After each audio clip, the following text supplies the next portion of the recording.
ఇక్కడ ఇశ్రాయేల్ ప్రజలు ఆనాడు చేయలేదు. అదే మాదిరిగా ఈ దినాల్లో కూడా మనం చేయలేకపోవటానికి గల కారణం ఏంటంటే చూడండి, 26 మొదటి వచనం నుంచి చదువుదాం. మీరు విగ్రహములు చేసుకోకూడదు, చెక్కిన ప్రతిమలను గాని బొమ్మలను గాని నిలువ పెట్టకూడదు, మీరు సాగిల పడుటకు ఆ మీ దేశంలో నిలువ పెట్టకూడదు, నేను మీ దేవుడైన యెహోవాను. ఇశ్రాయేల్ ప్రజలకు ఏం చెప్తున్నాడండి అక్కడ?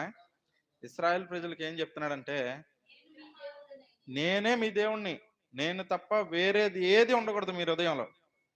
ఈ దినం మనకు చెప్తున్నాడు. ఆ దినాల్లో అక్కడ ఇశ్రాయేల్ ప్రజలకు వాళ్ళ దేశంలో ఏది ఉండకూడదు అన్నాడు.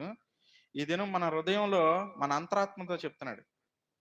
మన హృదయంలో ఇంకా చెక్కబడినవి ఇంకా ఉంటున్నాయి. ఎన్నో ప్రతిమలు ఉంటున్నాయి.